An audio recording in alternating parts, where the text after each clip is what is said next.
We'll travel for vegan food. Hi, Dad.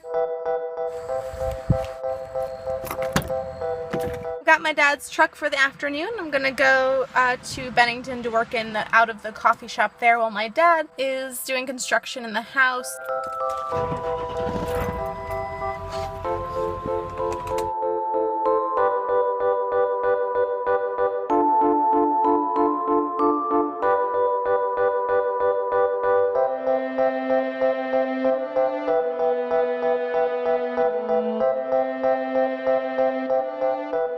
Hey guys, I'm sitting in a coffee shop here in Bennington, Vermont, taking a quick break from work to answer your Q&A questions. I posted this earlier to Facebook. It says, it's Q&A time, ask me anything. So, here we go. Worst place to travel that is not vegan friendly. There are probably at least a half a dozen states, if not more, that don't have any all vegan restaurants. When I was on my road trip, I was focused primarily on completely vegan places, so there's likely vegan friendly places in some of those states that I was in, but I don't really know of them or about them because I was focused on the wholly vegan places. But I would say one of the more difficult ones that I remember was being in Wyoming. It was really beautiful to drive through, and I did find a couple of food co-ops where I stocked up on some veggies and Vega bars and things like that, but otherwise it was pretty sparse. I've been vegetarian for about a year now and have lots of friends who are interested. What's the most compelling vegetarian vegan documentary, book, or article or other resource you've encountered to help inspire omnivores to try being vegan? Thanks. Maisha, a couple that really stick out to me are ones that I hear a lot when I talk to people about their going vegan stories, which include Vegucated and Cowspiracy and Food Inc. Those tend to come up quite a bit also for documentaries. In terms of books, the China Study comes up a lot. Jonathan Safar-Foro, however you say his name, Eating Animals, his book comes up a lot as influential for a lot of people. Favorite vegan-friendly city or destination? That would definitely be Portland, Oregon, although Philadelphia is becoming one of my favorite places to visit too. Well, LA is good too. But in terms of the quality and quantity of food, Portland, Oregon for sure. Maureen asks, have you found any organic vegan place to eat? Yeah, there's handfuls of places around that. I mean, I've gone through all 50 states, and there were a few, vegan restaurants that focused on all organic stuff, so they're out there. I don't remember their names, and I don't eat exclusively organic, so I'm not the best resource for you on that one. When you visit each of these restaurants, do they comp your food since you are press? How did you afford to travel and pay for your food?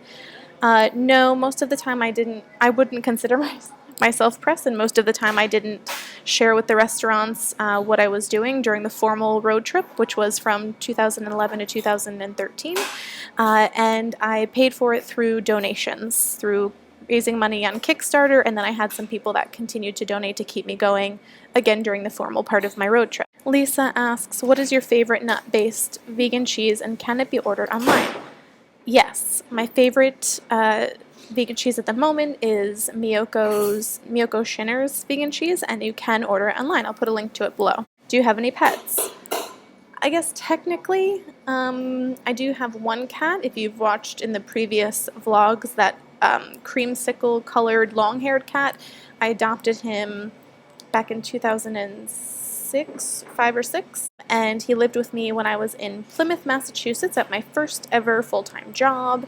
And then when I moved to Boston for grad school, he moved with my parents in 2007, and he's been living with them ever since. So technically, I think he's really more their companion animal than mine at this point, because they've had him much longer than I ever did. Will you send me an autographed copy of your book? Lori, I would love to. Please email me with your address so that we can work out the details. My email is Kristin, with an I, Kristin, at WTFveganfood.com. How can I get over my craving for real cheese pizza? It's been 4 months. It's the only thing that I miss.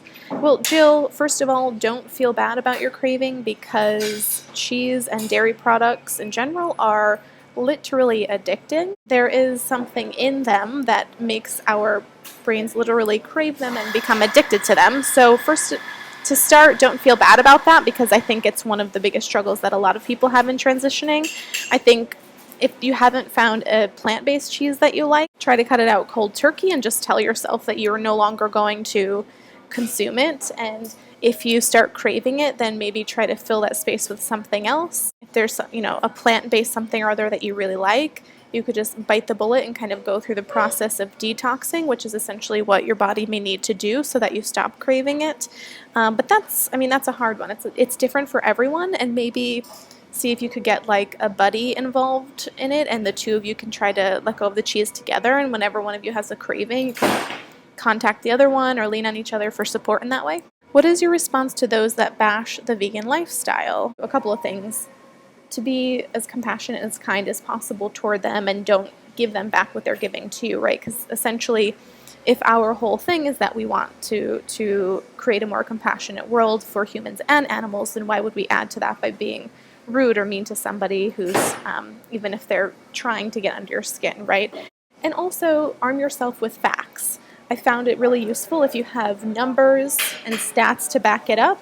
So you don't have to memorize absolutely everything about the carbon footprint or how many animals or how animals feel pain or anything, but maybe just like one or two things from the groupings that you care about most. So if you're coming from a place of animal rights and health, then try to remember 2 or 3 stats of each of those categories, so that when someone does try to give you a hard time and it feels like the appropriate timing to share with them what you found, then you'll have that in your back pocket.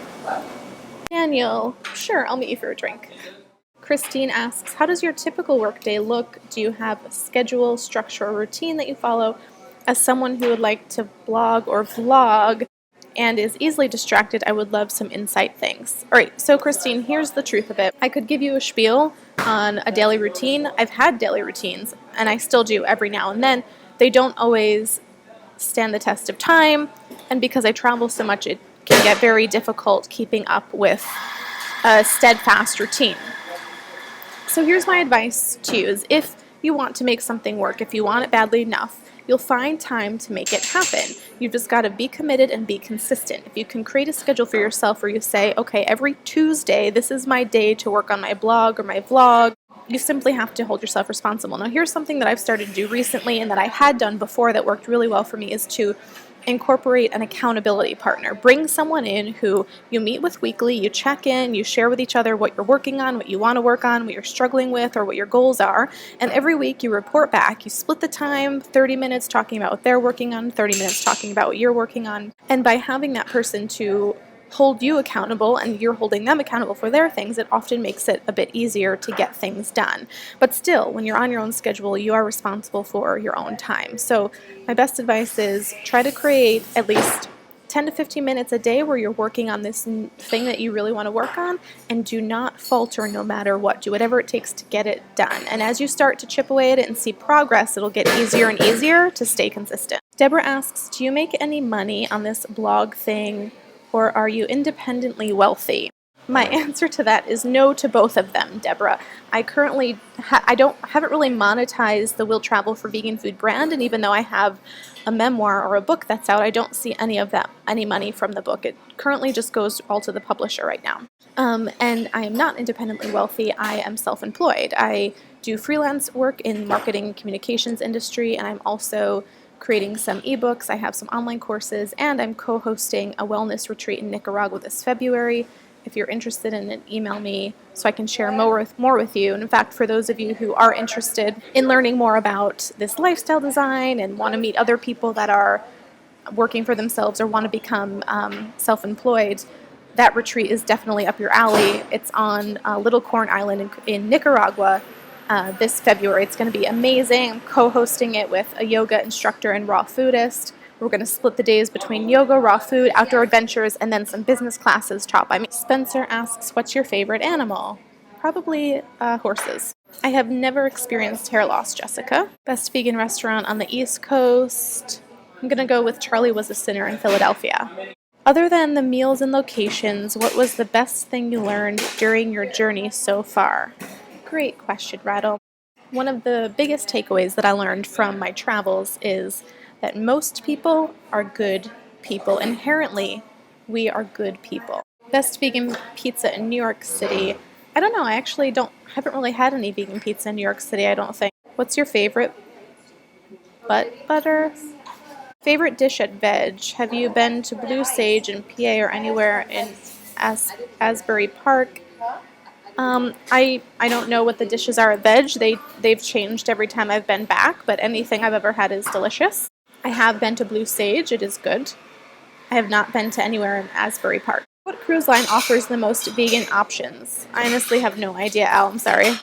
Have you seen Jurassic World yet? What are your thoughts on it? Best movie you've ever seen, save for the original Jurassic Park. I have seen Jurassic World.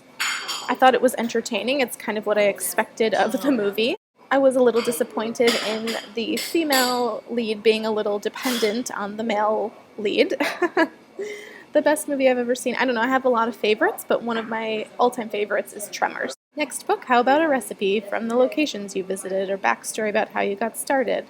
Well, Patty, the good news is the backstory and how it got started is in my current book. It's a memoir about the journey. It shares my going vegan story. It shares how the road trip began, and it talks a lot about the people that I met and some of the food as well. I have absolutely zero interest in working on a recipe book. I'm not a cook or a chef, and I don't know that I will ever write another book again either. It was a very arduous process. How do we get you to come to our town, Ithaca? We would really like to come to Buffalo, books, blah, blah, blah. Mary, I was at the Buffalo Veg Fest a few weeks ago, so I already made my book tour stop there. And I'd love to come to Ithaca. I'm going to be in Syracuse this Friday, so at the New York State Fair, at the Strong Hearts Cafe food booth. So if you're nearby, you should come out for that. And if you want me to be in Ithaca, then get in touch with me if you have a sponsor in mind that could get me there and sponsor the books, then we could work something out. Will you come over for dinner and count it as an Ottawa visit? Hey Melissa, I was at the Ottawa Veg Fest back in June or July, and so I already made my book tour stop there. I loved Ottawa, it was great. Kale asks, Terminator Genesis, yay or nay? I'm going to give that a yay. I enjoyed it. When will you be in Ohio again? I have no idea, Zonia. Do you still feel that in 2015 vegans are still being judged by omnis a lot? I don't know if it depends on where you live, but where I live in Alberta, Canada, I often get to look like I'm a weirdo. For sure. I think there are some parts of the country and some cities where people still don't know what the word vegan is or what it means, so I think, I wouldn't say necessarily being judged, but certainly people not knowing what it means and asking questions. Any plans to visit Canada, specifically Quebec? Hey Louise, I would love to go to Montreal. I stopped in Montreal very early on in my road trip in the winter of 2011, and I had a really great time. I've since been back to Ottawa. I'm going to Toronto next weekend, and I would love to get to Vancouver at some point this year as well. I don't have any current plans to go back to Montreal, but if you know of any book tour sponsors that would like to get me there and sponsor the books themselves, I'd be happy to go. Alright guys, thanks so much for asking those questions.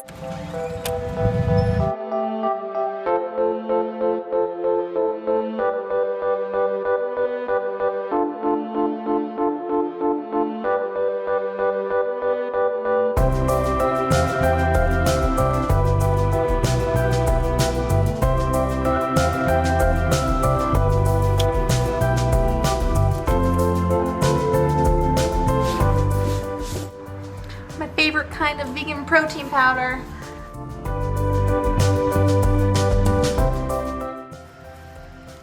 Alright guys, I'm going to call it a night. Thanks so much for watching, and remember to eat well and travel often.